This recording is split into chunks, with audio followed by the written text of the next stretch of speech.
Dieu notre Père et notre Créateur, par ton Fils Jésus, envoie sur nous le souffle de ton esprit. Donne-nous un esprit de sagesse et de discernement, un esprit de conseil et de force. Nous nous réunissons aujourd'hui parce que nous croyons qu'agir pour préserver la création est une façon d'aimer notre prochain et d'agir pour la justice. Que notre esprit, notre âme et notre cœur soient entièrement tournés vers toi, afin d'accueillir la parole de chacun avec bienveillance. Que nos oreilles se fassent attentives aux fragilités, aux faiblesses ou aux réticences des uns et des autres, afin que nous avancions ensemble en respectant le rythme de chacun, mais conscients de l'urgence du cri de la terre et des pauvres. Nous nous remettons entre tes mains, Seigneur, confiants dans ta bonté de Père. Amen.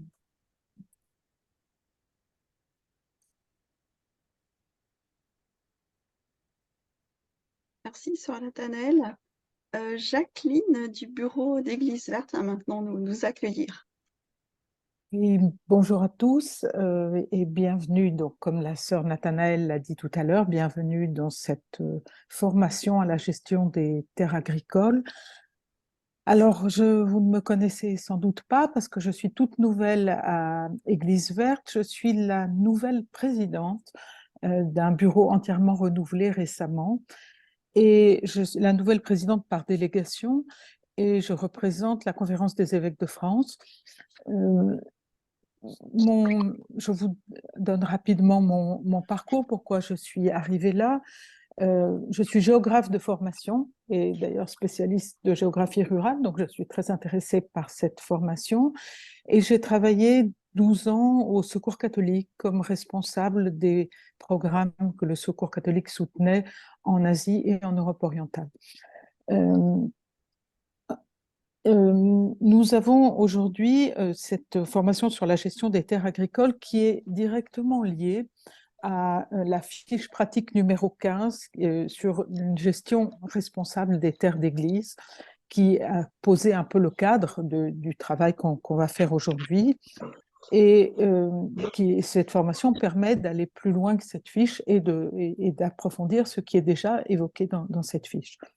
Alors, très vite, parce qu'on est déjà un petit peu en retard et qu'on a beaucoup de choses à voir ensemble aujourd'hui, historiquement et de longue date, l'Église a été propriétaire terrien et a dû gérer des terres, que ce soit les paroisses, des monastères ou des abbayes. Mais aujourd'hui, vraiment, l'enjeu, c'est de réinvestir ces terres pour en faire un levier d'action de la transition agroécologique. Et c'est un gros travail, vous le savez tous. Et comment s'y prendre, comment vraiment mettre en place cette transition, ben, c'est ce qu'on va essayer de voir aujourd'hui avec nos trois intervenants, Sarah Fox, ils vont se présenter un peu plus tard, Sarah Fox, Vincent Krauss et Sophie Janin. J'espère que je prononce correctement les noms.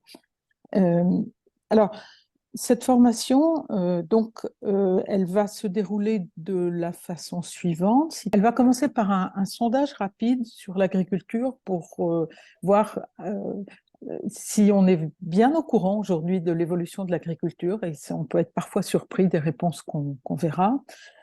Elle se continuera ensuite par un état des lieux de l'agriculture actuelle et aussi une présentation des nouveaux modèles pour rendre les sols vivants ou les garder vivants dans le cas où ils le sont déjà. Et puis ensuite, on présentera un certain nombre de problématiques liées à cette transition agroécologique, en particulier l'installation des nouveaux acteurs, comment la faire, et puis aussi une présentation des différents partenariats possibles, c'est-à-dire des différents types de baux agricoles qui peuvent exister. Après ça, il y aura un exemple, celui du Châtelard, qui a entrepris une transition agroécologique et qui présentera justement où ils en sont et quelles sont les difficultés et les réussites aussi bien, parce que c'est essentiel. Et puis, après, il y aura tout un temps de questions-réponses, partage, pour pouvoir aller un peu plus loin, et puis on conclura. Alors, Sans tarder, parce que la session est riche aujourd'hui, je vais laisser la parole à nos intervenants pour qu'ils se présentent eux-mêmes, ceux qui vont nous apporter un contenu important et que je remercie chaleureusement aujourd'hui d'intervenir dans cette formation. Merci pour cette invitation. Donc, moi, c'est Sarah Fox. Je suis salariée de la Fondation Terre de Liens. Alors, Terre de Liens, c'est une structure qui existe depuis 20 ans. Voilà, on fête nos 20 ans cette année. Et notre objectif, c'est la préservation des terres agricoles. Alors, moi, j'aime dire en qualité, bien sûr. On a parlé voilà, des sols vivants, d'une agriculture biologique, mais aussi en quantité, parce qu'on le verra un peu plus tard aujourd'hui, les terres agricoles sont, voilà, sont menacées par plusieurs choses, plusieurs éléments. Donc voilà, moi je travaille pour cette fondation et notre mot d'ordre, si je peux le dire comme ça, c'est faire de la terre un bien commun. Voilà. Et par ailleurs, je suis aussi engagée à titre personnel et bénévole au sein de l'Église verte en Alsace, où je réside. Avec Merci. plaisir, merci beaucoup pour l'invitation. Écoutez, moi, je m'appelle Vincent Cros et je suis un des trois fondateurs de Fermes en Vie, ou FEV, qu'on a décidé de créer avec mes associés il y a maintenant 3 ans, donc on est beaucoup plus jeunes que Terre de Liens, avec une double ambition qui est d'essayer d'accélérer la transition agroécologique et de répondre au renouvellement des générations. Avec la création d'une foncière qui permet d'aider des jeunes à s'installer en agroécologie. Voilà. Je fais partie d'un groupe de bénévoles qui épaule le centre spirituel du Châtelard, donc en région lyonnaise, et qui participons à la transition écologique de ce centre qui a pour objectif de devenir un écocentre spirituel. Voilà, et on abordera donc tous les aspects rapidement de cette conversion, et en particulier pour ce qui nous intéresse, l'installation d'une jeune agricultrice sur les terres du Châtelard. Merci Sophie. Eh bien, merci encore à vous trois d'être là pour animer ce temps, pour nous apprendre beaucoup de choses. Pour se mettre dans l'ambiance, donc comme disait Jacqueline, on va vous proposer tout de suite, sans tarder, de répondre à un petit questionnaire sur l'agriculture pour tester nos connaissances. Pour la première réponse, concernant la surface des terres agricoles qui disparaît chaque année, on est à 55 000 hectares, soit environ 5 fois la surface de Paris, qui sont artificialisées chaque année. Donc, c'est quand même, c'est pas négligeable, hein. Concernant le nombre d'exploitations agricoles, eh bien, vous le devinez, il est en diminution. Et en 2016, on comptait 11% de moins qu'en 2010. Et en parallèle, les structures s'agrandissent avec des moyens fonciers de plus en plus importants. Concernant l'âge moyen des exploitants agricoles, nous sommes à 51,4 ans. L'âge moyen a augmenté ces 10 dernières années. Un peu plus du quart des exploitations sont dirigées par une personne de plus de 60 ans. Vous imaginez les conséquences que ça peut avoir sur l'avenir. Concernant le volume des fruits et légumes importants, nous sommes à 70% pour les fruits et 30% pour les légumes, et ça ne cesse d'augmenter. Donc, voilà. Et concernant la terre, combien faut-il de temps à la terre, une terre appauvrie, pour retrouver sa fertilité naturelle? Il faut compter entre 3 et 5 ans, grand minimum. Et enfin, l'Église, dans le monde, combien possède-t-elle de terres? Alors, comme le soulignait tout à l'heure Sarah, l'Église a toujours été un gros propriétaire terrien. Elle est un des plus grands propriétaires fonciers au monde, puisqu'elle possède 8% des terres habitables et 5% des forêts commerciales. Nous avons donc une responsabilité particulière face à la terre. Voilà. Merci beaucoup. Merci. Merci, Sœur Nathanaëlle. Eh bien, maintenant, je vais laisser la place et la parole à Vincent Cros de Fermes en Vie, qui va nous parler de l'état des lieux de l'agriculture et des nouveaux modèles agricoles. Oui, tout à fait. Merci Je vais vous parler pendant 5 à 10 minutes, en effet, de l'état des lieux de l'agriculture avec un prisme principalement environnemental et des nouveaux modèles agricoles pour essayer justement d'avoir un impact moins négatif, voire un impact positif ou régénératif sur les terres agricoles. Donc, peut-être pour commencer, quelques chiffres qui me semblent importants. Je vous ai donné 3 chiffres qui me semblent assez clés par rapport à l'agriculture et qui me semblent être intéressants et bons à garder en mémoire. Le premier, il concerne le carbone, ou plus généralement les gaz à effet de serre. Ce qu'il faut savoir, c'est que la production d'alimentation représente autour de 20, certains chiffres qui disent 25, mais c'est autour de 20-25% des gaz à effet de serre qu'on émet globalement dans le monde. La deuxième chose intéressante, importante, ça concerne la biodiversité. Aujourd'hui, on voit que la population d'insectes en Europe a baissé de 70% en 30 ans, ce qui est assez énorme. C'est assez difficile de savoir exactement quelles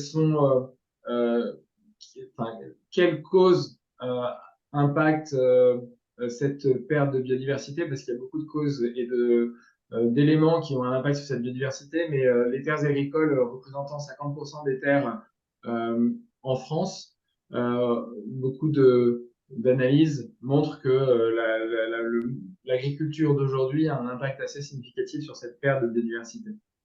Et dernier élément, l'eau, on en parle de plus en plus avec les sécheresses qu'on a connues ces derniers temps. Il faut savoir que 58% de la consommation d'eau douce en France est utilisée pour l'agriculture. Donc voilà un petit peu pour situer le débat. Je voulais également parler des sols. Et donc, je vous ai mis une petite carte qui a été créée par l'Observatoire européen des sols et qui montre l'état de dégradation des sols en Europe, avec la couleur où plus c'est orange, voire rouge, plus les sols sont dégradés. Et aujourd'hui, on considère que 60% des sols en Europe sont considérés comme dégradés, des sols cultivables. Et un sol dégradé, c'est un sol qui a perdu en quelque sorte sa capacité et ses fonctions pour pouvoir produire de l'alimentation. Donc c'est quand même des chiffres qui sont assez importants. On voit qu'en France, on a quand même pas mal de orange, même s'il y a des régions dans lesquelles il y a un petit peu de vert.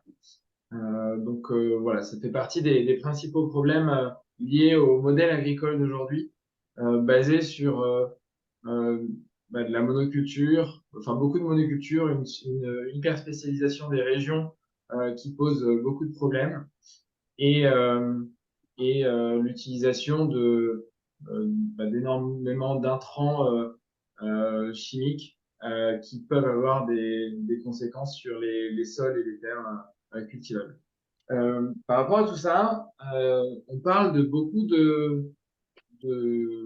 il y a beaucoup de solutions qui sont mises en avant, beaucoup de notions dont on parle. On parle d'agroécologie, on parle de permaculture, d'agriculture régénérative ou régénératrice, de plus en plus en ce moment.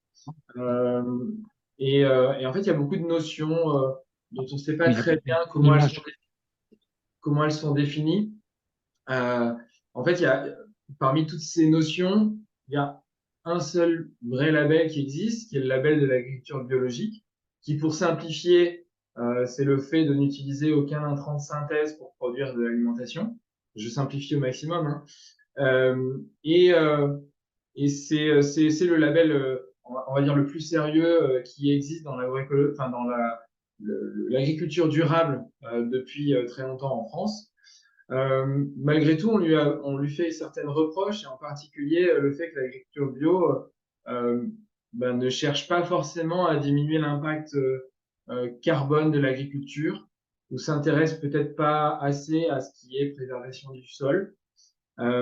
Et c'est un petit peu ce qu'on peut voir dans les nouveaux, dans l'agriculture régénérative dont on parle de plus en plus, qui justement se focalise beaucoup sur la limitation du travail du sol, les couverts permanents, les rotations longues, qui permettent de recréer de la fertilité naturelle au sol. À mon sens, Beaucoup de gens, justement, essaient de confronter l'agriculture biologique et puis l'agriculture régénérative ou l'agriculture de conservation des sols. Moi, je pense que ce qu'il faut, alors même si c'est très difficile, il faut plutôt essayer de récupérer les bons éléments de chacune de ces types d'agriculture en essayant d'aller vers de l'agriculture de conservation des sols en bio ou de l'agriculture bio-régénérative, ce qui est beaucoup plus complexe parce que ça demande beaucoup plus de compétences, de connaissances, et c'est encore assez difficile aujourd'hui d'arriver à faire de l'agriculture de conservation des sols en bio. Justement, sur le slide suivant, j'ai donné un petit peu quelques éléments et quelques principes de l'agroécologie. Et je pense que c'est important de revenir un petit peu là-dessus. L'objectif, c'est avant tout de limiter les impacts sur l'environnement et l'usage de ressources non renouvelables. Quand on parle de ressources non renouvelables, ça peut être à la fois les intrants chimiques dont j'ai parlé tout à l'heure, mais c'est aussi l'usage de carburant pour faire tourner les tracteurs, par exemple. Et de façon à limiter ces impacts et, et limiter l'usage de ces ressources, le principe de l'agroécologie, c'est d'essayer d'avoir une réflexion systémique en essayant de créer des synergies entre différentes cultures, des cultures qui peuvent être les unes à côté des autres ou qui vont se suivre les unes après les autres dans les rotations de cultures, avec l'objectif de diversifier beaucoup ces cultures, ce qui permet de limiter les risques aux aléas climatiques, les risques aux aléas de marché, les risques également de propagation de ravageurs. L'objectif, c'est également d'utiliser des processus naturels pour, au maximum, essayer de boucler les cycles. Donc, boucler les cycles de l'azote et du carbone, ainsi que de l'eau, qui sont 3 cycles très importants dans l'agriculture. Et puis, la dernière chose, c'est d'essayer justement de créer des équilibres entre ravageurs et auxiliaires de culture grâce à une meilleure biodiversité autour des terres agricoles.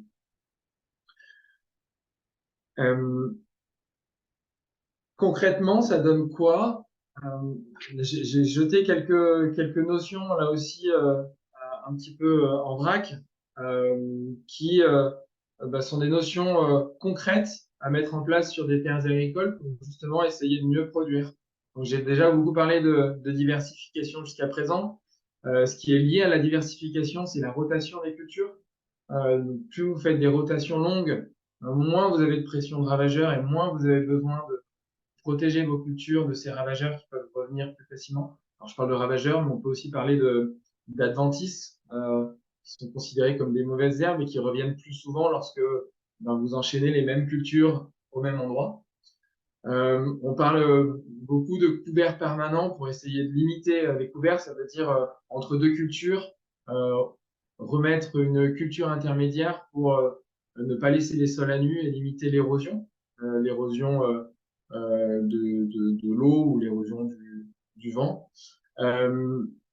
On parle également beaucoup d'agroforesterie et de l'usage de l'arbre, que ce soit dans des haies ou en intraparcellaire sous forme d'agroforesterie, ce qui permet à la fois d'abriter la biodiversité, de mieux stocker l'eau, et puis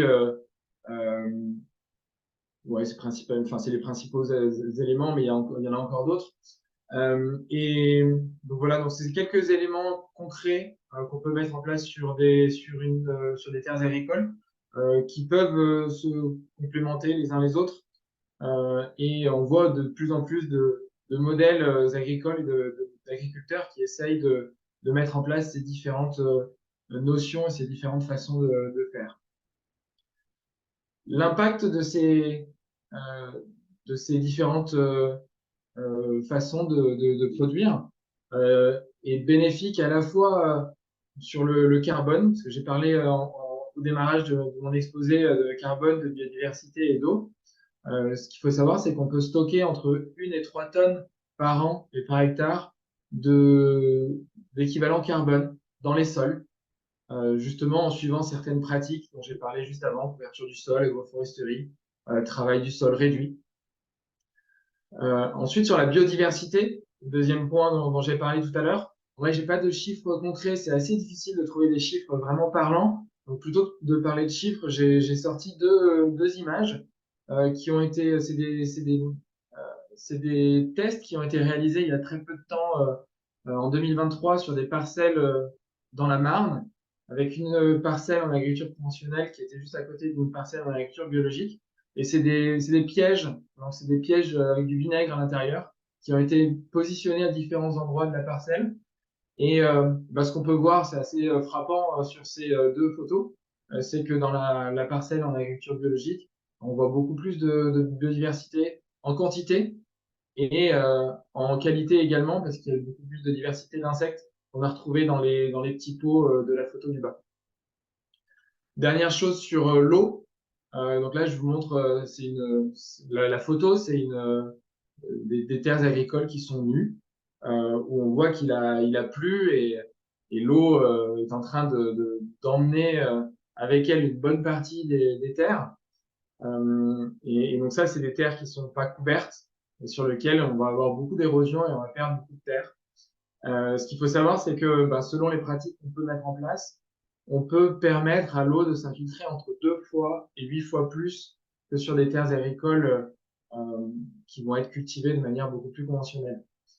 Et l'idée, c'est en fait, dès que vous avez un petit peu plus de carbone dans les sols, les sols vont être un petit peu transformés en éponge et vont permettre à l'eau de s'infiltrer beaucoup mieux. Voilà un petit peu ce que je pouvais vous dire sur les pratiques agroécologiques. Et puis je vais passer la parole à Sarah. Moi, je prends un peu le relais. Donc, Vincent a fait un peu un état des lieux sur des pratiques agricoles. Moi, j'aimerais parler d'un autre problème, enfin d'une autre problématique qui est celui de l'installation et du renouvellement des générations d'agriculteurs. Voilà,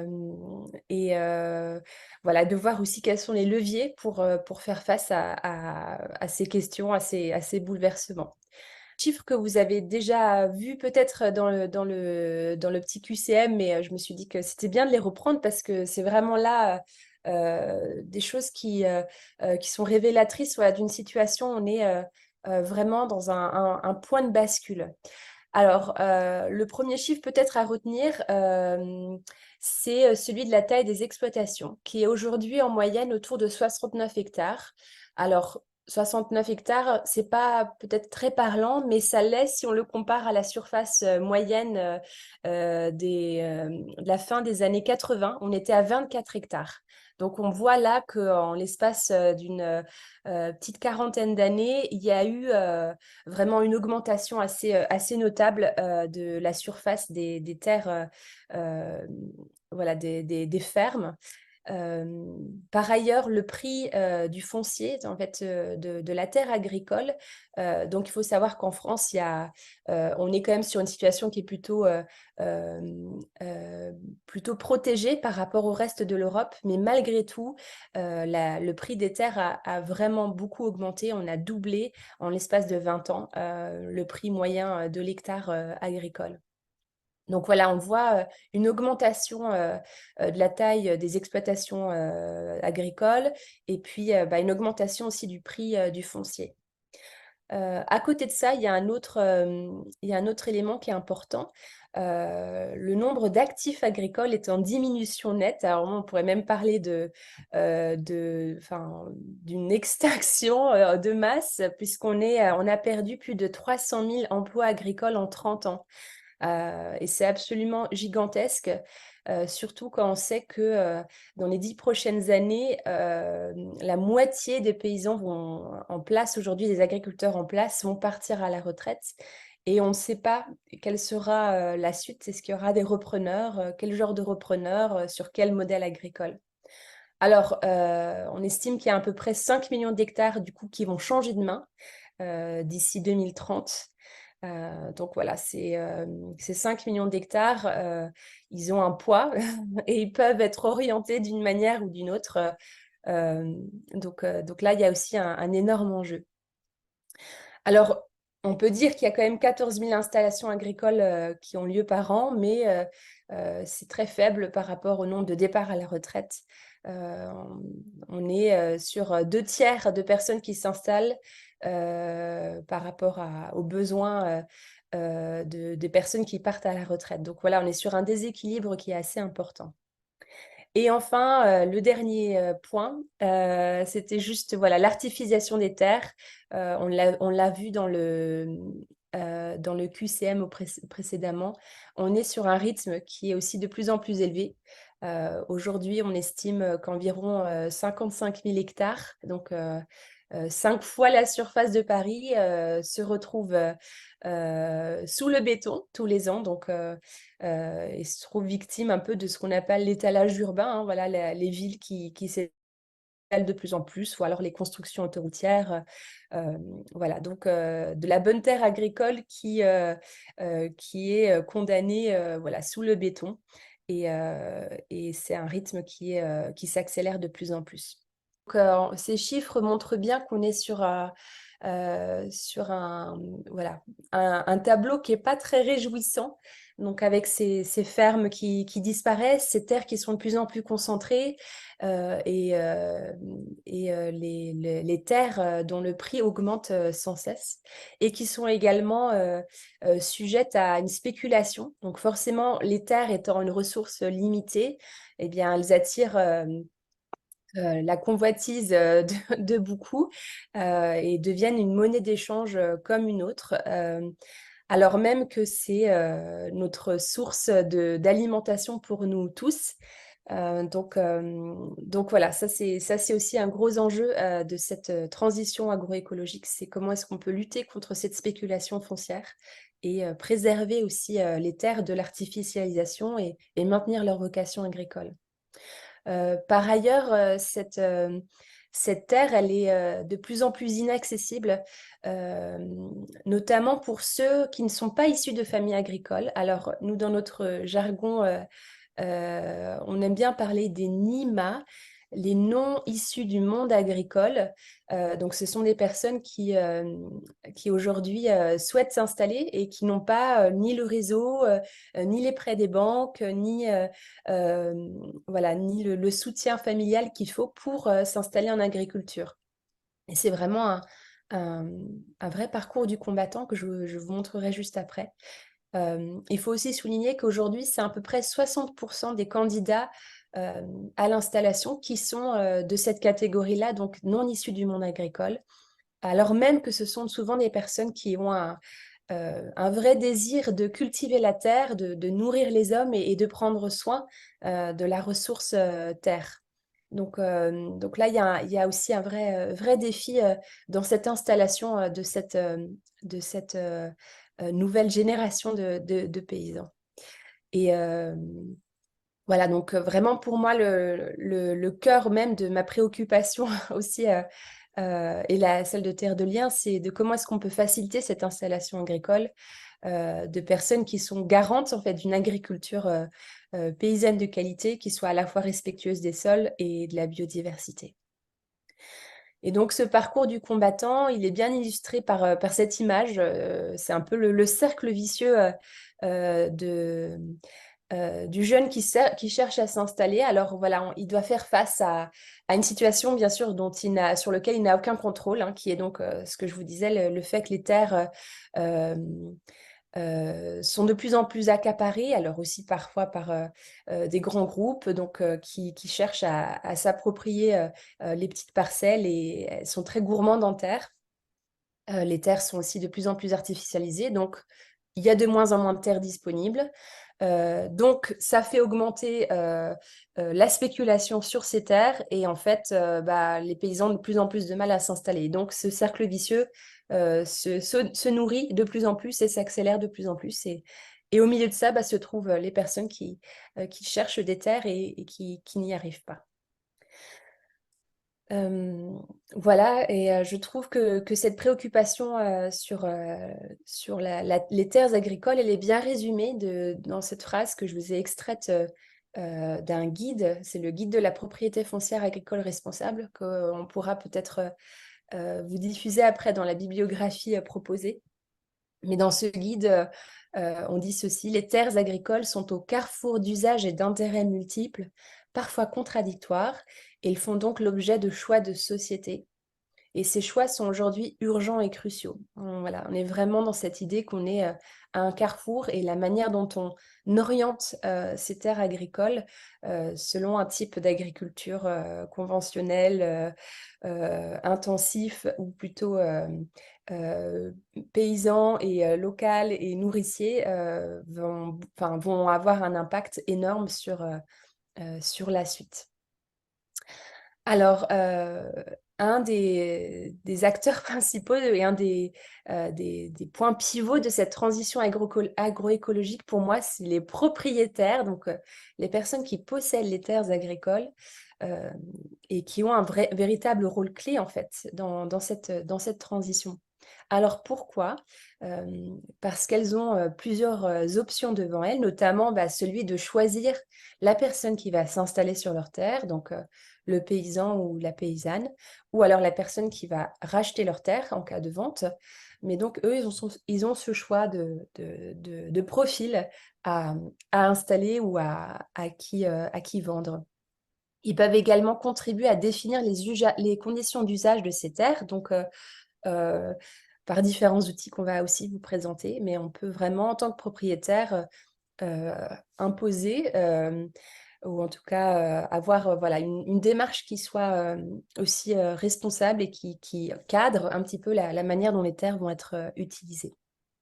Alors bien sûr, en privilégiant certains types de projets d'agriculture responsable qui favorisent l'installation et puis les démarches aussi écologiques. En rendant possible une agriculture qui est nourricière et locale. Alors, j'insiste sur le côté nourricier, parce que si on n'en a pas trop parlé, mais c'est vrai que beaucoup des terres agricoles sont aujourd'hui exploitées pour la production aussi de nourriture, mais qui ne sera pas de la nourriture à usage humain, mais pour nourrir notamment du bétail, ou alors pour produire des biocarburants. Et donc, vraiment... que reste-t-il pour nourrir les hommes? C'est une vraie question. Les propriétaires ont aussi un rôle à jouer pour favoriser l'installation donc, de nouvelles générations de paysans et de paysannes, de participer aussi par leur choix à la préservation de ressources naturelles, qui est donc la terre, l'eau, et puis aussi la biodiversité, comme l'a bien montré Vincent. Et enfin, un autre point aussi qui est important et qu'on oublie parfois, c'est de veiller à l'équilibre ville-campagne. En effet, en installant certains types d'agriculture, en privilégiant certains projets, on peut véritablement recréer du lien entre les personnes qui produisent la nourriture, ceux qui la consomment, entre des modèles plus urbains, plus ruraux, et voilà, de refaire ce lien aussi autour de la terre agricole qui finalement nous nourrit tous et qui est notre base qui rend possible voilà, notre société. Alors là, j'aimerais faire un petit zoom sur les institutions religieuses. Alors pourquoi? Parce qu'on l'a dit déjà précédemment, les institutions religieuses, les communautés sont des propriétaires fonciers historiques, avec des chiffres qui parfois donnent le vertige. Je sais qu'au niveau mondial, l'Église catholique possède environ 8% des terres. Donc voilà, ça montre bien cette responsabilité aussi toute particulière. Au niveau national, les chiffres sont un petit peu plus imprécis. On n'a pas d'études très, comment dire, exhaustives qui montrent ces chiffres par département, mais on commence à avoir voilà, des chiffres qui émergent et qui montrent aussi qu'il y a des disparités régionales qui sont importantes. Alors, je sais que dans le cas de l'Alsace, par exemple, on a une concentration des terres dans les mains des institutions religieuses qui est assez importante. Voilà, donc ce premier constat qui fait face aussi à un autre constat, peut-être que vous-même, dont vous-même vous êtes, vous percevez dans vos communautés respectives, c'est celle d'une crise vocationnelle. Donc il y a un, un manque de, de vocation, une difficulté aussi de renouvellement des membres de ces communautés religieuses, un vieillissement des membres de ces communautés, et donc des questionnements qui sont tout à fait légitimes sur l'avenir de ces communautés et donc de leur patrimoine. Moi, j'aime souvent faire le parallèle entre le monde agricole et celui des institutions religieuses. On voit qu'on est sur des pentes un peu similaires. Voilà, et donc des communautés qui sont aussi la cible parfois de promoteurs immobiliers qui ont des projets, qui ont bien compris qu'il y avait là aussi un nouveau filon, un nouveau filon à peut-être creuser, et qui, parfois, n'ont pas toujours des projets en accord avec les valeurs ou les charismes des communautés. Donc, à partir de ces constats, j'ai aussi envie de souligner des choses plus positives, et votre présence ce matin le montre aussi, qu'il y a une prise de conscience de cette urgence écologique qui est de plus en plus partagée, et aussi du fait que les communautés religieuses, en tant que propriétaires, ont un rôle vraiment important dans cette transition agroécologique. Des communautés qui ont conscience aussi du kairos, alors du moment opportun que représente ce point de bascule là qu'on est en train de vivre, à la fois dans le monde agricole et dans le monde religieux, et qui peuvent aussi se lancer dans des projets collectifs qui valorisent à la fois les terres agricoles et le bâti. Et enfin, ça c'est aussi ma petite touche aussi en tant qu'ambassadrice Église verte. Je trouve que ces choix que vous pouvez faire en tant que communauté religieuse, qui sont certes des choix pas évidents, qui demandent une certaine réflexion, qui demandent aussi un certain courage, peuvent être des témoignages d'espérance dans cette situation de crise. Alors, qu'est-ce qu'on peut faire concrètement, que peut faire concrètement un propriétaire terrien, une institution religieuse par exemple? Alors, il y a 3 points qui sont plus ou moins engageants, mais je dirais que la première chose qui est importante, c'est de s'informer sur son bien. On ne peut pas être un bon propriétaire, un bon gestionnaire des biens que l'on a si on ne les connaît pas. Et donc, pour s'informer, on peut déjà faire un état des lieux des terres possédées, notamment par un outil qui est facile d'accès, qui s'appelle Géoportail, sur lequel vous pouvez rechercher vos terres, retrouver les différentes natures du sol, les comparer au plan local d'urbanisme, par exemple, voir si elles sont toujours agricoles ou pas. Et puis, vous pouvez également faire une demande à la matrice cadastrale des impôts pour avoir vraiment toute la cartographie, on va dire, des terres. Et un autre aussi état des lieux qui est intéressant à faire en tant que propriétaire, c'est de voir l'état d'exploitation des terrains, c'est-à-dire vérifier est-ce qu'il y a des baux qui ont été signés avec des agriculteurs, quel type de baux, pour combien de temps, la date d'échéance, peut-être mener aussi une enquête sur la sociologie des fermiers, des agriculteurs en place, etc., etc. Et puis commencer à se renseigner, voir autour de soi s'il y a aussi un réseau qui serait composé d'acteurs du monde agricole, d'acteurs du monde écologique, avec lesquels on peut s'entourer pour mener à bien ce projet. La deuxième étape, qui est un peu plus engageante, c'est de se mettre en lien avec des structures qui sont expertes. Alors, j'en ai cité quelques-unes. Terre de Liens, la Ligue des protections pour les oiseaux, les CIVAM, il y en a plein d'autres. Le réseau Impact, qui sont des structures vraiment qui peuvent accompagner des propriétaires et les entourer pour créer, moi, ce que j'appelle une communauté de projet autour de la préservation des terres agricoles et de la biodiversité. Alors, vous pouvez aussi concrètement vous engager en favorisant l'installation de paysans et de paysannes plutôt que l'agrandissement. Donc, quand quelqu'un part à la retraite, plutôt que de donner les terres aux voisins, réfléchir s'il n'y a pas un porteur de projet qui souhaiterait s'installer. Lorsque vous êtes en exploitation directe aussi, vous pouvez bien sûr adopter des pratiques agricoles qui sont vertueuses et durables. Et si ce n'est pas le cas, si vous avez plutôt des baux engagés avec d'autres, on peut imaginer aussi rentrer en discussion avec ces agriculteurs pour voir voilà, quelles sont leurs pratiques, essayer de comprendre et essayer d'identifier aussi, de voir s'il n'y a pas des leviers d'action pour engager des changements.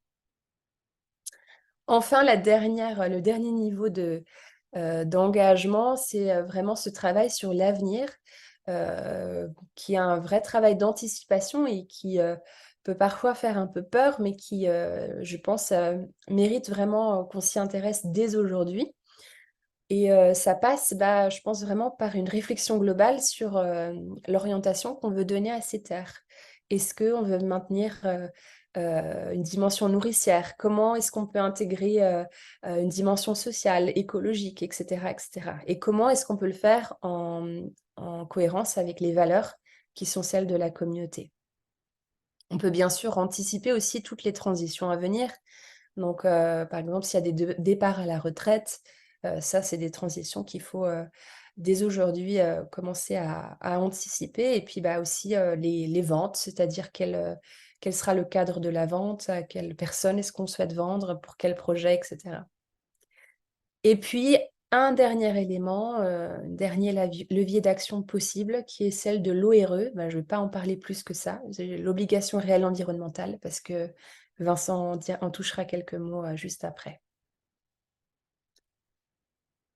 Voilà, et puis je voulais quand même terminer ce petit temps autour des propriétaires en ayant un exemple un peu concret d'une communauté apostolique, les Sœurs de la Croix, qui ont mené un véritable projet de conversion écologique sur leur terre. Et c'est une belle histoire que je trouve qui mérite d'être valorisée ici ce matin. Et voilà, donc la ferme Saint-André, si tu veux bien passer la slide d'après, Marie-Laurée. Alors, cette ferme, elle a eu toute une histoire qui remonte au moment de sa création, donc à la fin du 19e siècle. C'est donc la congrégation des Sœurs de la Croix qui a été créée par une jeune noble, enfin une jeune bourgeoise, on va dire, alsacienne, qui s'appelle Adèle de Globitz, et qui avait vraiment à cœur l'éducation des jeunes femmes, et puis aussi la lutte contre la pauvreté et la précarité. Alors rapidement, quand cette congrégation s'est constituée, il y a eu ce projet d'un orphelinat agricole diocésain, c'est comme ça que ça avait été appelé à l'époque, dans la ville de Cernay, donc dans le Haut-Rhin, dans le sud Alsace, pas très très loin de Mulhouse, pour ceux qui se situent un peu sur une carte, et qui avait cet objectif d'accueillir des personnes démunies, notamment des personnes aussi en situation de handicap. Et donc, les sœurs ont commencé ce travail, et les terres qui étaient autour de l'Institut étaient avant tout exploitées pour l'alimentation et pour les besoins directs de la communauté. Et donc, c'était les sœurs et les résidents de l'Institut qui travaillaient ces terres, des terres pas très, pas très faciles à travailler, mais ils l'ont fait parce qu'ils avaient besoin tout simplement de subvenir à leurs besoins. Alors du coup, il y a eu ce qui s'est passé pour beaucoup d'autres congrégations, c'est-à-dire qu'il y a eu au fur et à mesure des années une professionnalisation de ce secteur voilà, médico-social, comme on dit aujourd'hui, donc avec l'accueil de personnes salariées, donc les sœurs qui petit à petit laissent la place à des salariés. Et puis la dimension agricole aussi, en fait, petit à petit, s'est réduite à de la mise à bail à des agriculteurs qui ont, par choix aussi d'une certaine facilité, et puis vu le contexte aussi foncier, décidé de planter du maïs sur les 140 hectares de l'Institut, donc irrigués par 2 pivots. Donc voilà, c'était vraiment de la monoculture comme on peut en voir et un peu un paysage un peu désolant, sachant que c'était aussi le lieu de vie de tous ces résidents et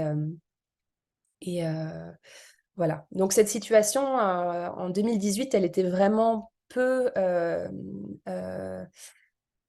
comment dire, enfin, elle ne convenait plus du tout aux sœurs, surtout que la partie agricole était devenue plutôt même un trou financier.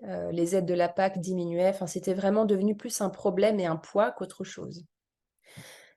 Et aujourd'hui, alors je fais l'avant, l'après, hein, on passera après sur les différentes étapes pour y aller, mais il y a eu vraiment un vrai travail qui a été initié. Et aujourd'hui, on peut dire en 2023 que les 140 hectares de la communauté sont restaurés écologiquement. Il y a une conversion en bio qui s'est faite en 2019. Il y a une diversification aussi des activités agricoles. Donc, on est passé de la monoculture à différentes formes d'agriculture, du maraîchage, des plantes médicinales, des poules pondeuses, des céréales, voilà, des chèvres, des vaches, du fourrage. Donc, plein de différentes choses qui sont venues refaire vivre aussi le paysage de l'Institut Saint-André. Et donc, l'Institut médico-social qui accueille toujours 500 résidents, donc c'est absolument gigantesque, et offre par leur ESAT aussi 270 postes adaptés, dont des postes agricoles. Alors, les différentes étapes pour passer de, de ce premier tableau à ce deuxième tableau, si tu veux passer la slide d'après, Marie-Lorraine, s'il te plaît. Donc ça s'est fait en plusieurs moments, ça s'est pas fait du jour au lendemain, il y a eu tout un travail. Donc 2018, on était vraiment sur cette insatisfaction de la communauté, donc qui a amené à contacter différentes structures, dont Terre de Liens Alsace, pour construire un collectif autour de ce projet. Donc, il y a eu bien sûr aussi toute une phase de diagnostic qui a été longue et importante, notamment sur la conversion en bio, la qualité des sols et des terres, et puis aussi la réflexion sur les objectifs. Comment est-ce qu'on peut, voilà, quels sont les objectifs vraiment poursuivis par les sœurs et par l'Institut Saint-André. En 2019, donc, toutes ces personnes se sont réunies autour de la table plusieurs fois. On essaie de co-construire une vision qui soit adaptée au lieu, qui puisse aussi intégrer les résidents. Ça, c'était très important pour les sœurs. Et puis, il y a eu toute une étude d'impact aussi sur le territoire, c'est-à-dire voir comment est-ce que un changement de modèle agricole pourrait avoir un impact positif sur le pays de Cernay et sur... en termes, bien sûr, d'alimentation.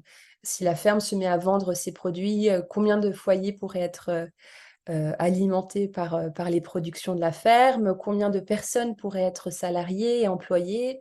Enfin, voilà, c'était donc une étude d'impact qui était assez positive. En 2020, avec tous ces éléments, il y a un appel à projet qui a été lancé. Et les premières réponses ont commencé à arriver en 2021. Et puis, voilà, un jury aussi qui s'est constitué pour étudier les différents dossiers, de voir les projets des uns et des autres et ce qu'ils étaient compatibles avec la vision qu'avait posée la communauté.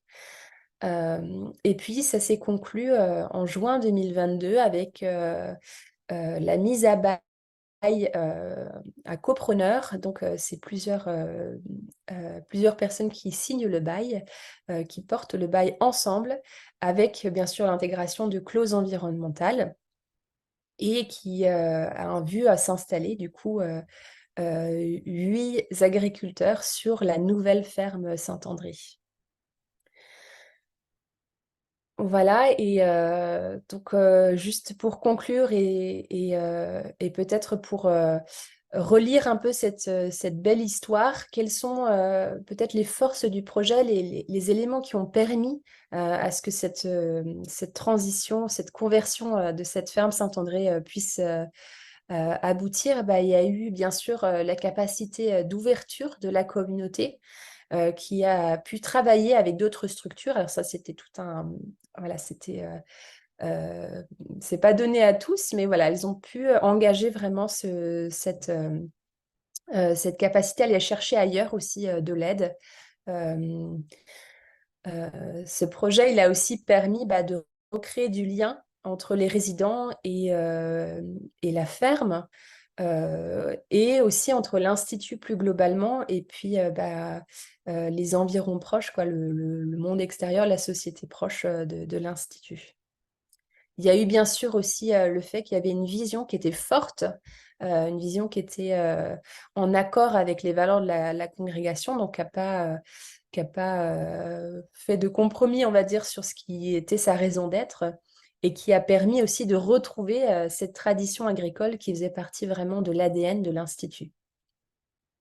Et puis, une vision qui intègre à la fois les éléments écologiques et sociaux, qui montre bien voilà, cette notion d'écologie intégrale, que tout est lié, quoi. Et enfin, je dirais l'élément de la coopération, donc le fait qu'il y ait eu une co-construction de ce projet, que ça a été porté par plusieurs, et que ce travail a pu aussi se faire sur le temps long, c'est-à-dire chacun a pu s'engager sur le temps long. On a vu, il s'est passé 4 ans entre le moment où les sœurs ont formulé un projet et le moment où ils ont pu installer des personnes. Et cette capacité à s'engager sur le temps long, c'était aussi important pour que ce projet puisse aboutir. Voilà pour les propriétaires. Je vais vous faire un panorama des différentes possibilités de mise à disposition des terres agricoles. Donc je vais vous parler de tout ça en vous donnant quelques exemples, en essayant d'être le plus concret possible. Je vais vous parler de différentes choses. Je vais d'abord vous parler du bail rural. Ensuite, on parlera du prêt à usage ou commodat. C'est ces deux éléments qui sont les plus intéressants à mon sens. J'évoquerai malgré tout 3 autres types de contrats, que sont les contrats de vente d'herbe, la convention SAFER de mise à disposition et la convention d'occupation précaire, mais qui sont utilisés de manière un peu spécifique dans des cas spécifiques dont on pourra parler. Et puis, je finirai sur un focus sur l'ORE que Sarah a évoqué tout à l'heure, qui est pas vraiment c'est pas situé au même titre que les autres éléments, puisque c'est pas un moyen de mettre à disposition ces terres, mais ça peut être intéressant dans le cadre d'une propriété que vous pourriez avoir, et on en parlera tout à l'heure. Je vous expliquerai un peu comment ça fonctionne et ce que ça permet de faire. Alors, je vais commencer par les baux. Donc déjà, pour commencer, il y a 2 types de baux, des baux à ferme ou des baux à métayage. Alors, les baux à ferme, c'est des baux, donc c'est une mise à disposition de terre en échange d'un paiement de loyer. Alors qu'un bail à métayage, c'est une mise à disposition en échange d'un partage des ventes de la culture en place. Sachant qu'aujourd'hui, des baux à métayage, ça a quasiment disparu en France, puisque ça représente moins de 1% des surfaces agricoles utiles. Donc on est plutôt très généralement sur des baux à ferme. Ce qu'il faut savoir, c'est que il y a la durée est très importante, parce que selon la durée de mise en place du bail, il y a des règles qui sont un peu différentes. Donc le bail le plus classique, c'est le bail de 9 ans. C'est celui qui est le plus utilisé, et lorsque vous ne contractualisez pas de façon écrite, en général, on part par défaut sur un bail de 9 ans. Ensuite, il y a des baux plus long terme, le bail de 18 ans qui ressemble beaucoup sur le mécanisme au bail de 9 ans. Et ensuite, on a 2 baux qui sont un peu différents, que sont les baux de 25 ans ou les baux de carrière. Alors, quelle est la différence entre les baux de 9, 18 et les baux de 25 et de carrière? La différence principale, c'est que les baux de 9 ans et 18 ans, ils peuvent être prorogés de manière unilatérale par le locataire, le preneur du bail. Donc, le preneur du bail peut, à la fin du bail de 9 ans, continuer sur 9 années supplémentaires. Et il peut également, en cas d'arrêt d'activité ou de décès, les descendants peuvent reprendre le bail et continuer le bail de la même manière qu'il a été commencé. Et ça, c'est vrai pour les baux de 9 ans et 18 ans, c'est pas vrai pour les baux de 25 ans ou les baux de carrière qui s'arrêtent en fin de bail par défaut. C'est-à-dire qu'au bout de 25 ans ou à la fin de la carrière, pour le bail de carrière de l'agriculteur, le bail va s'arrêter et le propriétaire peut décider soit de renouveler avec la même personne, soit de récupérer la propriété du bail pour la propriété de la terre et signer un bail avec une autre personne s'il le souhaite. Ce qu'il faut savoir dans ces choix de bail également, c'est que dès lors qu'on est sur des baux de plus de 12 ans, ces baux doivent être notariés, ce qui veut dire qu'il y a un coût associé à au passage chez le notaire, avec des frais de notaire qui incluent des taxes. Ce qu'on n'a pas sur des baux de 9 ans. Ce qui est quand même important à prendre en considération parce que les coûts sont pas négligeables. Et dès lors que vous voulez faire des modifications sur les baux qui ont été mis en place, c'est pareil, on doit repasser chez le notaire. Et donc, il y a des coûts à nouveau. Les loyers, donc ce qu'on appelle les fermages sur des baux ruraux, sont fixés par des arrêtés départementaux. Donc, chaque département va fixer des montants de loyer selon les caractéristiques des terres. Donc, il y a pas mal d'éléments objectifs qui permettent de définir quels sont les niveaux de loyer sur un département donné. C'est important de bien regarder aussi ça. Ça fonctionne à la fois sur les terres et les bâtiments, parce que ça, je ne l'ai pas dit tout à l'heure, mais quand on parle de bail rural, on peut mettre à disposition à la fois des terres, mais également des bâtiments. Et donc, ces arrêtés départementaux sont importants parce qu'ils vont fixer ces loyers à des niveaux qui sont relativement faibles, puisque l'objectif, c'est, en tout cas historiquement, de protéger les agriculteurs et donc de leur permettre d'avoir des loyers qui n'ont pas un impact trop important sur leur activité.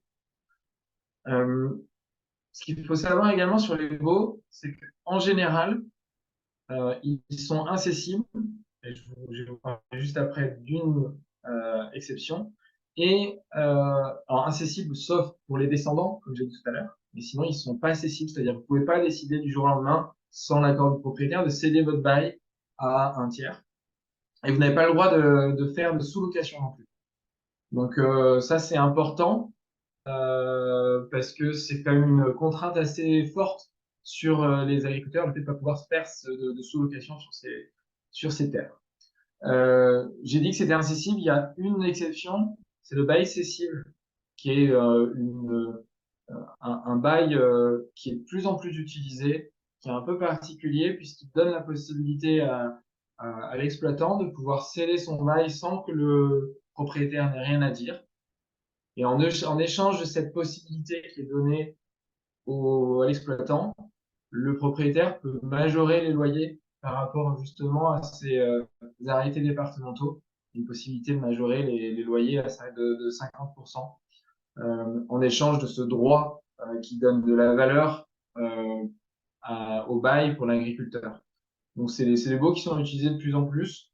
Il y a d'autres petites spécificités à ces baux accessibles, mais c'est vrai que ils ont un peu le vent en poupe ces dernières années. Dernière chose très importante par rapport à tout ce qu'on a dit jusqu'à présent, dans tous les types de baux dont j'ai parlé jusqu'à présent, on peut insérer des clauses environnementales. La liste des types de clauses qu'on peut insérer dans les baux est définie par un décret. Et en fait, cette liste, elle est quand même assez large. On peut faire pas mal de choses. On peut, dans les clauses possibles, on peut demander à ce que les terres soient cultivées en bio, par exemple. On peut demander à ce que les prairies ne soient pas retournées. Il y a pas mal de choses qui permettent de limiter certaines pratiques de façon assez importante. Et ce qui est important de savoir, c'est que le non-respect de ces clauses environnementales peut donner lieu à la résiliation du bail si c'est avéré.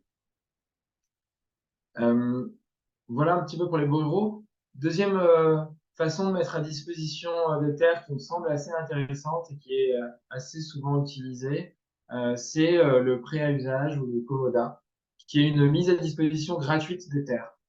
Alors l'intérêt de ça, c'est d'avoir une liberté totale d'un point de vue contractuel sur la durée, les délais de préavis en particulier, ce qu'on n'a pas sur des beaux ruraux classiques. Et ça permet également, sans avoir de revenus pour le propriétaire, ça permet au moins d'être certain que son bien va être cultivé et va pas se transformer en friche du jour au lendemain.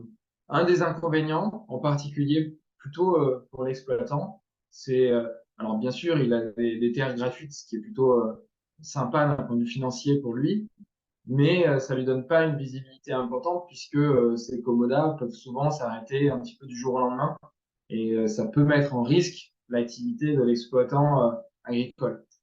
C'est pour ça que souvent, ces prêts à usage de commodas sont utilisés de manière temporaire et ça peut être assez intéressant dans le cadre de tests pour démarrer une activité, par exemple. Et c'est l'exemple dont je voulais vous parler juste après. Euh, c'est la ferme des Bourriettes, qui est une ferme qu'on a acquise avec notre foncière Fève il y a maintenant 1 an et demi, c'était en 2022. Et en fait, cette ferme, je trouve que c'est un exemple intéressant parce que c'est une ferme sur laquelle on a à la fois mis en place des bovins et des commodas, et un commoda, par exemple. Pardon.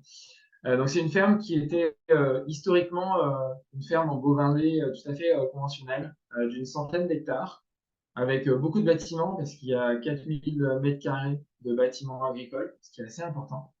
Et la personne qui voulait s'installer sur cette ferme, c'est Pierre, qu'on voit en photo à la droite, là, qui voulait reprendre l'activité bovin lait, mais qui n'avait pas besoin de tous les bâtiments, qui n'avait pas besoin des 100 hectares de terre par rapport à son activité et ce qu'il avait prévu. Et en particulier, il y a des terres qui sont, il y a à la fois des prairies permanentes et il y a également des terres qui sont cultivables. Et lui,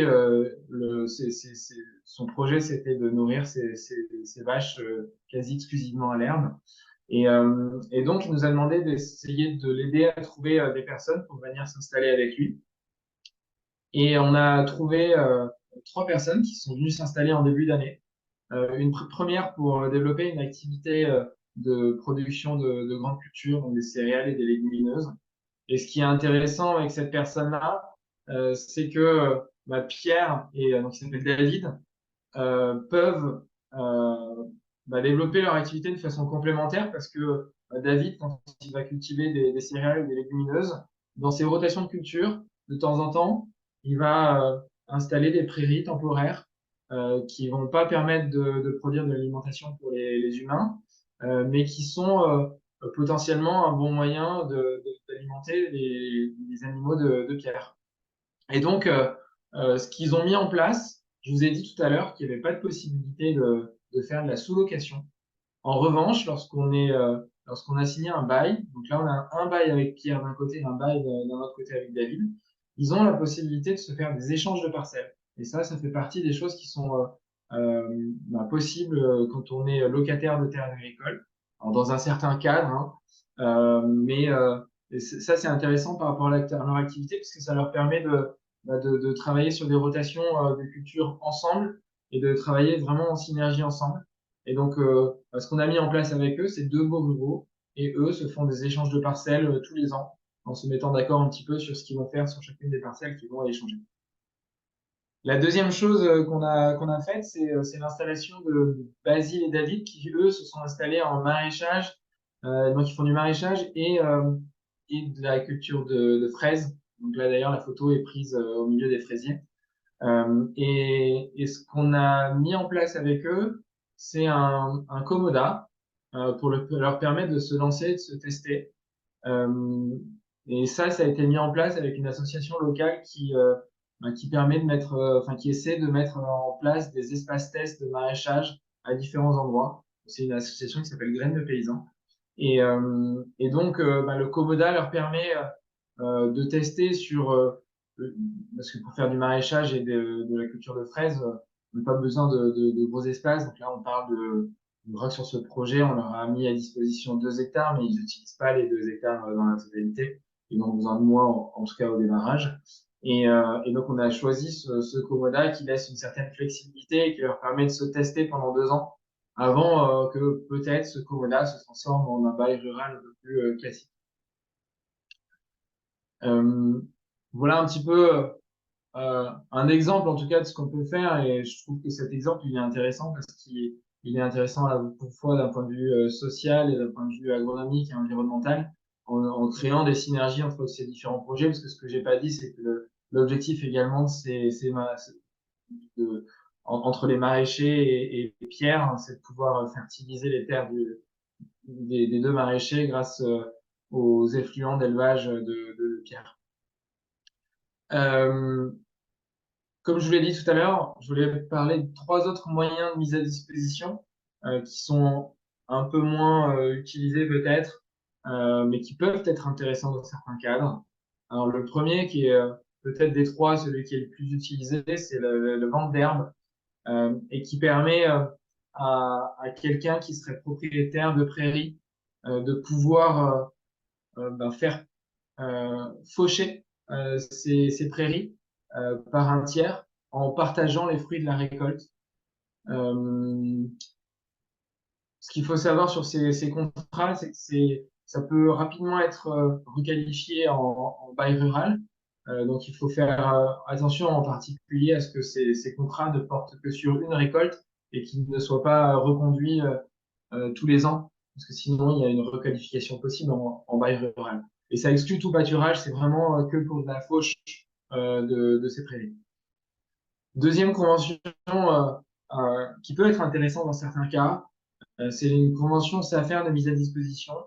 Donc là, l'idée, c'est de mettre ces terres à disposition de la SAFER pour qu'elle-même les mette en valeur par un agriculteur, c'est-à-dire les mette à disposition à un agriculteur en sortant du cadre du bail rural. En général, on ne sort pas en termes de prix et de fermage. C'est la même chose que le bail rural, mais on peut choisir une durée un peu différente.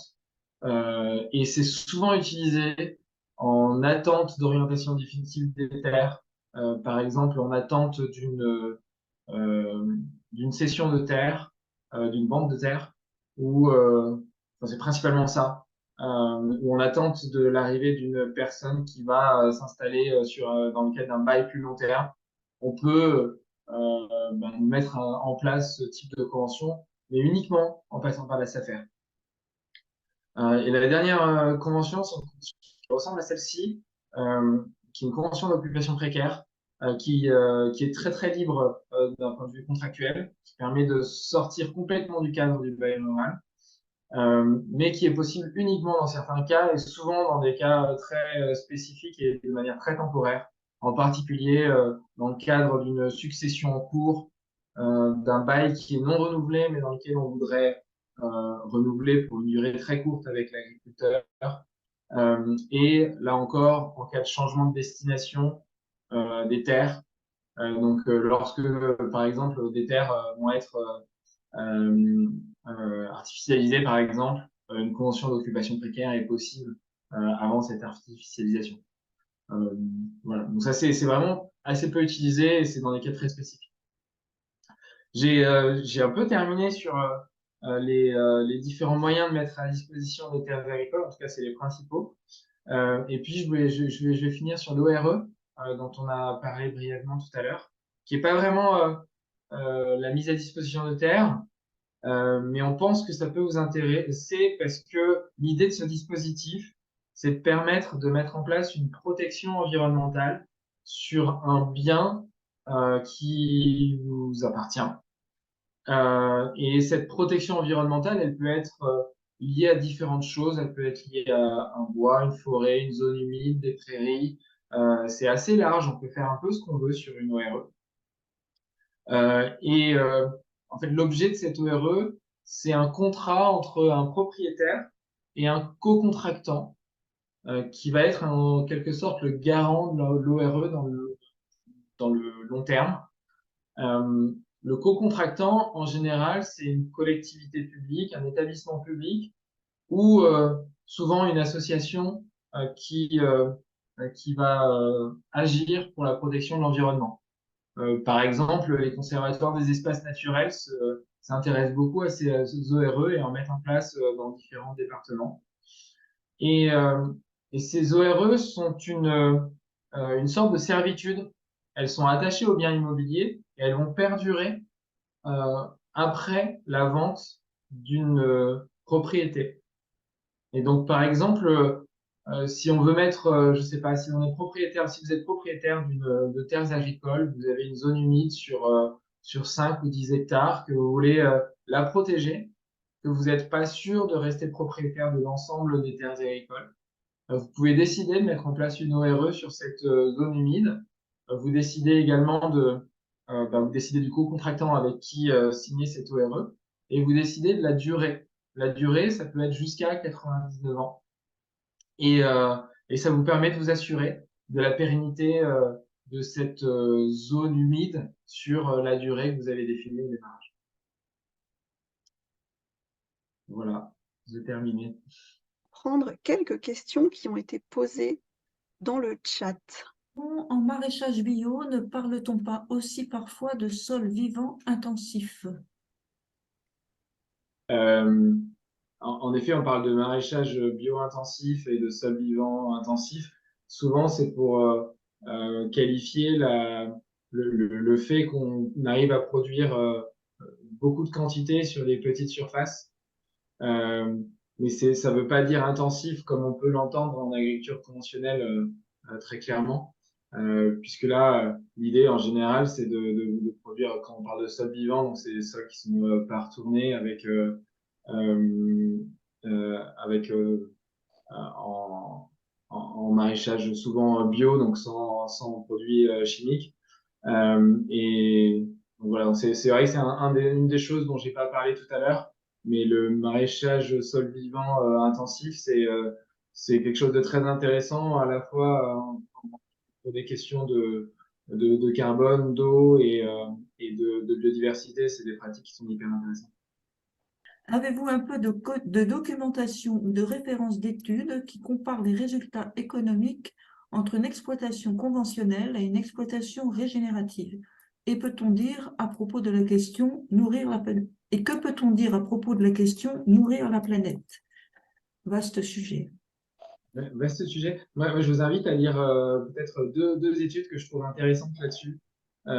C'est le scénario After 2050 qui a été écrit par Solagro et qui réfléchit justement à l'évolution des pratiques agricoles vis-à-vis de ces problématiques un peu macroéconomiques, en particulier nourrir la planète.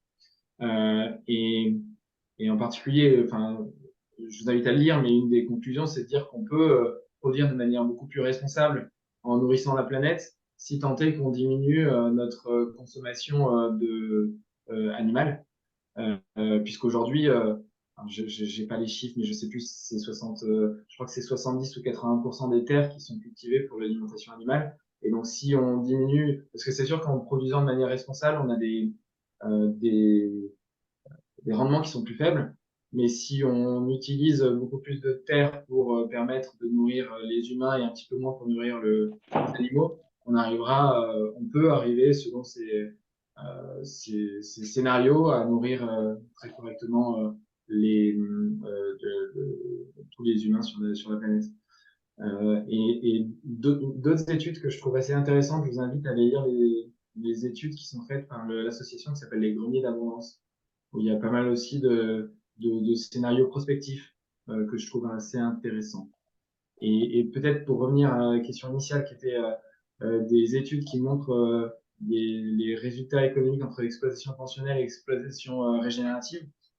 Là, malheureusement, j'ai pas en tête, en dehors de ces deux choses-là, j'ai pas en tête d'études un peu globales. Ce que je peux dire, c'est que on voit beaucoup d'exemples de personnes qui changent leur manière de produire et qui s'en sortent très bien d'un point de vue économique, principalement parce qu'en réfléchissant de manière un petit peu écosystémique, elles vont réduire leurs coûts et leurs charges.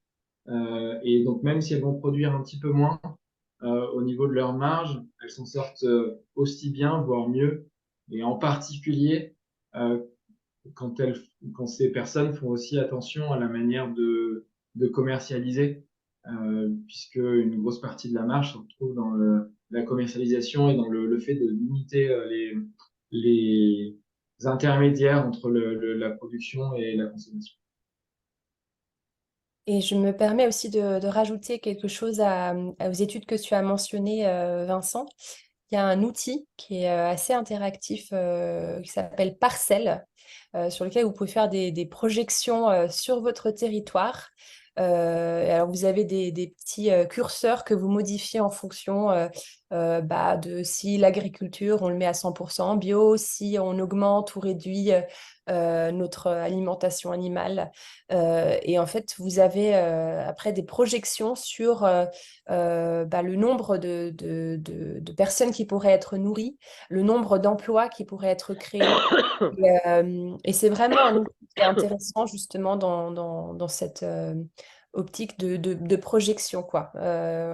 Et c'est aussi un peu, voilà, un peu ludique. Donc, je vous invite à aller faire un tour sur le site Parcel.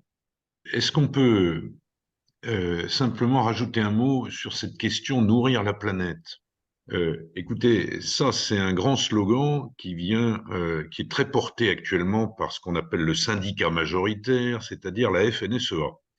Bon, nourrir la planète, en gros, c'est l'excuse qui est mise en avant pour, évidemment, s'équiper avec beaucoup de gros matériel, utiliser beaucoup de chimie, beaucoup d'engrais, parce que comme ça, on va produire beaucoup, et on va produire, paraît-il, pour nourrir la planète. Bon. Mais je crois que c'est plus du tout le problème d'aujourd'hui. Quand vous voyez les chiffres que vous avez donnés, 70% des fruits, 30% des légumes importés en France. Donc le problème, je suis désolé, mais enfin c'est évident, hein, c'est pas tellement de nourrir la planète, mais c'est de plus en plus de nourrir localement les gens qui sont autour des exploitations agricoles. Alors, il y a certaines municipalités qui l'ont bien compris et qui créent ce qu'on appelle des plans alimentaires territoriaux. Alors voilà, ça c'est les municipalités qui se disent, il faut absolument que dans les 10 ans à venir, sur un rayon de terre qui entoure notre ville, notre communauté de communes, etc., on ait toujours des terres agricoles, parce qu'il y a toute l'artificialisation, vous l'avez bien dit, et puis des agriculteurs qui produisent pour nourrir sur les marchés. Je crois que c'est ça la question essentielle aujourd'hui. Nourrir la planète, je suis désolé, mais enfin bon, allez, ça peut peut-être convenir à quelques grands céréaliers là des grandes régions céréalières françaises, mais c'est plus du tout le problème majoritaire, il me semble, de l'agriculture française aujourd'hui. Voilà. Souvent, quand la FNSEA parle de nourrir la planète, c'est plus pour favoriser les exportations agroalimentaires françaises qui vont détruire tous les systèmes en Afrique et ailleurs, tous les systèmes agricoles, et qui vont détruire la production paysanne en Afrique, parce que toutes ces exportations arrivent sur les marchés africains et font une concurrence complètement déloyale aux paysans africains, pour ne parler que d'eux. C'est sûr qu'il y a, je pense, bon là, si je fais je me permets aussi de prendre la parole sur ce constat. Je pense qu'il y a il y a un vrai changement de manière de penser, quoi, hein. Là, on est sur des éléments à la fois techniques, agronomiques, écologiques, etc. Mais je pense qu'il y a, et à Église Verte, on est aussi vraiment dans cette démarche-là de changement de manière de voir les choses et de concevoir les choses.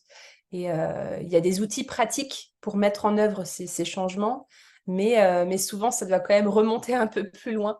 Et c'est pour ça que, voilà, réfléchir peut-être en faisant un petit peu des pas de côté, ça peut voilà, amener des choses intéressantes et des choses aussi qu'on a envie de voir venir pour l'avenir, quoi, hein, c'est sûr. Mais il y a un vrai changement de paradigme et de manière d'envisager, voilà, c'est peut-être de casser aussi un peu ces mythes sur lesquels se basent des modèles, sur lesquels des modèles ont été construits et perdurent encore aujourd'hui. Mais voilà, la base ne tient plus, quoi. Donc, revoir cette base, il y a un vrai travail effectivement de fond à faire. Je veux bien juste intervenir pour dire que je m'aperçois que dans les discussions qu'on peut avoir avec justement des personnes diverses et variées sur l'agroécologie, sauf celles qui sont convaincues bien sûr, mais il y a vraiment dans l'inconscient collectif, quelque part dans nos têtes, moi je l'avais aussi peut-être avant, maintenant non, mais le fait de dire non, mais de toute manière, si on passe en agroécologie, on produira moins. Et du coup, le fait de moins produire, ça pose la question, est-ce qu'on va pouvoir nourrir tout le monde? Et en fait, moi, je pense que l'enjeu aussi d'une démarche en agroécologie, c'est aussi de pouvoir vraiment témoigner sur les résultats et de pouvoir le diffuser. Donc, pas hésiter, effectivement, je pense à toutes les personnes qui vont transformer leurs espaces en agroécologie, vraiment garder des données de ce qu'elles produisaient avant et pouvoir bien avoir en référence ce qu'elles produisent après un passage en agroécologie et de pouvoir témoigner. Parce que ne serait-ce que là, quand on parle des études qui existent sur ce sujet, on en trouve 2, 3, mais à nous tous, on n'en a pas énormément, tous ici réunis en référence. Et je crois que ça sera vraiment un enjeu important pour l'avenir.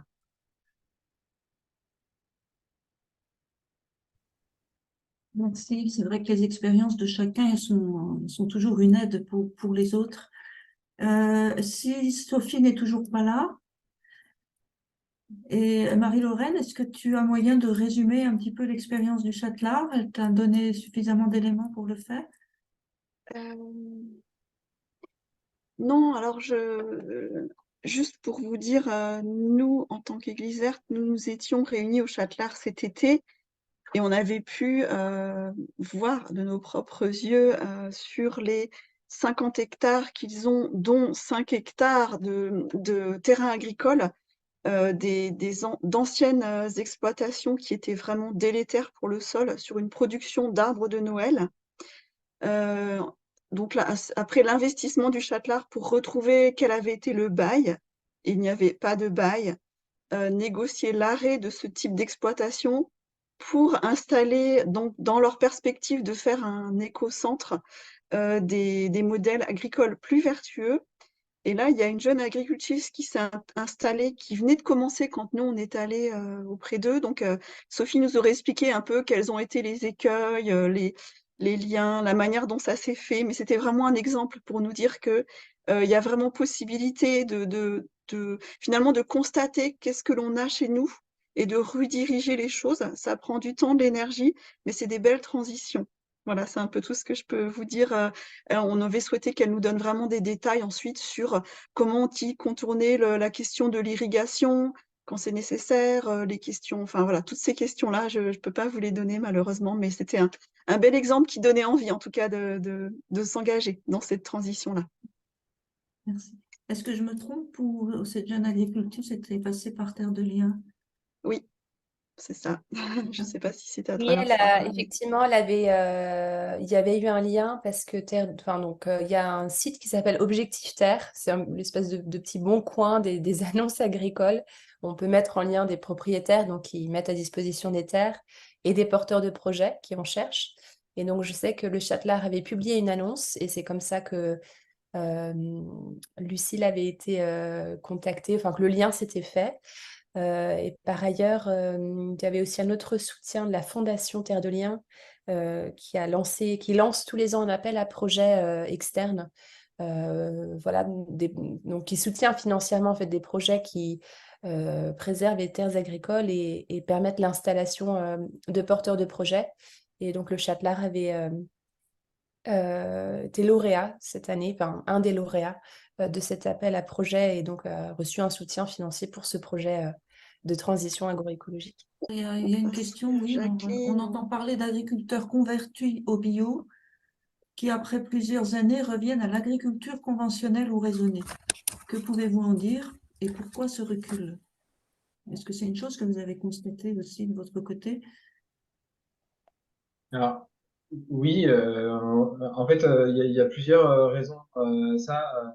La première, c'est que aujourd'hui, la demande de produits bio n'a pas progressé comme c'était prévu. Et en particulier, alors ça c'est un peu un avis personnel et subjectif, mais j'ai l'impression que les particuliers ont du mal à faire la différence entre différents labels qu'ils voient un peu partout, comme le HVE ou d'autres labels qui n'ont pas la même qualité que le label bio. Ça, c'est le premier point. Et ça a généré une baisse des prix de vente des produits en agriculture biologique pour les agriculteurs. Ce qui fait que certains s'en sortent pas bien du tout, en particulier ceux qui n'ont pas vraiment changé leur manière de faire en passant en bio. Parce qu'il y a pas mal de personnes qui sont passées en bio avec un, un, avec la quasi-certitude de mieux vendre leur production, mais en modifiant pas grand-chose, si ce n'est changer des intrants non acceptés par le label AB par des intrants qui sont acceptés. Et ces personnes qui n'ont pas vraiment changé leur manière de faire, bah, elles ont des coûts de production qui ont augmenté, ce qui passait bien quand leur vente se faisait à des prix plus élevés qu'en bio. Mais là, avec les difficultés, surtout sur des filières longues, avec coopératives, de la filière bio, fait que bah, ces personnes-là n'arrivent plus à s'en sortir. Et donc, on a des personnes qui se sont déconverties et qui ont arrêté de produire en bio. Ce qu'on voit malgré tout sur le terrain, c'est que ceux qui, en se convertissant, sont allés un petit peu plus loin, ont justement diversifié leur production pour essayer de limiter leurs besoins en intrants, quels qu'ils soient. Et bah, ces personnes-là, elles s'en sortent. Et donc, ces personnes qui ont mis en place d'autres choses que juste le passage en agriculture biologique, bah, s'en sortent plutôt pas trop mal.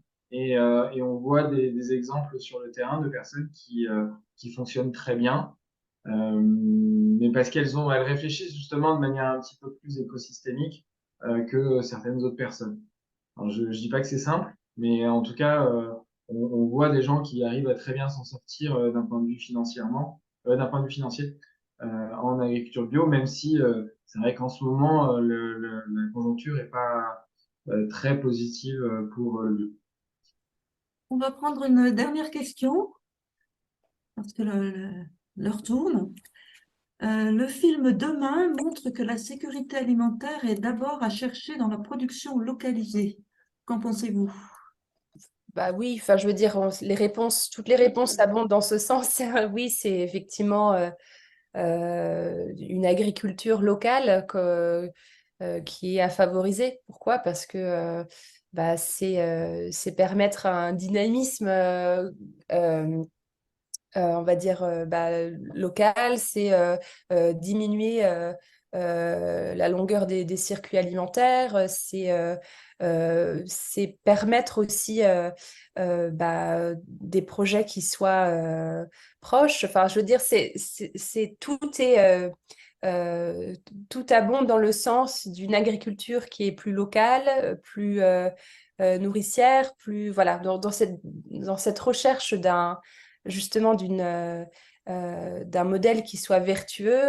Effectivement, la dimension locale est vraiment centrale. Ça, c'est certain. Et les chiffres qu'on a montrés en introduction montrent bien aussi qu'on a besoin de retrouver cette résilience alimentaire. Elle passe aussi par la relocalisation de notre agriculture. Alors, merci beaucoup aux participants et aux intervenants de cette formation.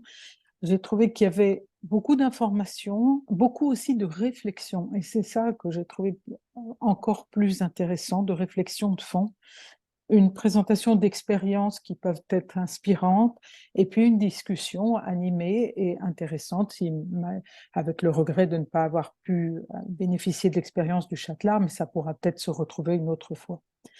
Je voudrais revenir juste et très très rapidement parce que nous sommes en retard, mais sur 2 points. Le premier, c'est le changement de paradigme qui a été évoqué par une des intervenantes. Et ça, effectivement, c'est le point essentiel, c'est-à-dire que c'est pas une action isolée, mais un changement complet de mentalité et pour lequel il est vraiment nécessaire d'anticiper l'avenir, ça a été dit aussi, de travailler en réseau également.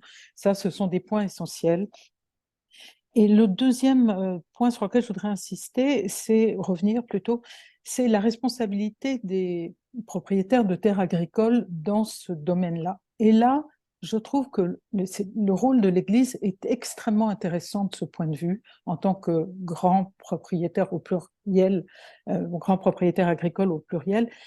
Et c'est en fait un moment tout à fait particulier, toute proportion gardée, assez comparable à ce qui s'est passé au Moyen-Âge, quand vraiment l'Église, et en particulier les cisterciens, ont révolutionné l'agriculture à partir de l'an 1000. Alors, on ne va pas dire qu'aujourd'hui, l'Église révolutionnera l'agriculture, mais le rôle de l'Église dans la conversion écologique des terres agricoles me semble très intéressant et très important aujourd'hui pour l'Église et comme exemple à suivre, parce que en tant qu'Église, nous sommes engagés à prendre soin de la création et c'est une façon de le montrer immédiatement, de comment on prend soin de la création.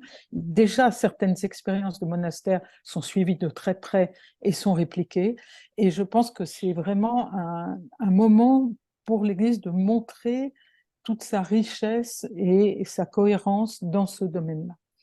Voilà, donc merci beaucoup à tous et peut-être donc dans le compte-rendu, vous allez retrouver toutes les références indiquées et j'espère que nous aurons l'occasion de continuer sur ce sujet qui est tellement important. Merci Jacqueline, merci à tous. On termine par la prière Église verte. Père, nous te rendons grâce et nous te bénissons d'avoir été à nos côtés le temps de cette rencontre. Accompagne-nous sur notre chemin de conversion, ainsi que toutes les communautés engagées dans la démarche Église verte. Que nos échanges de ce jour portent du fruit et qu'ils consolident notre foi et notre espérance.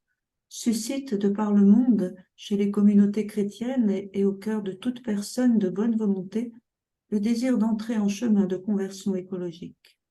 Merci, Père, de nous donner des frères et des sœurs à aimer, une création à contempler et à protéger, un sauveur à glorifier et à louer, et que ta bénédiction repose sur nous à jamais, par Jésus le Christ, notre Seigneur. Amen.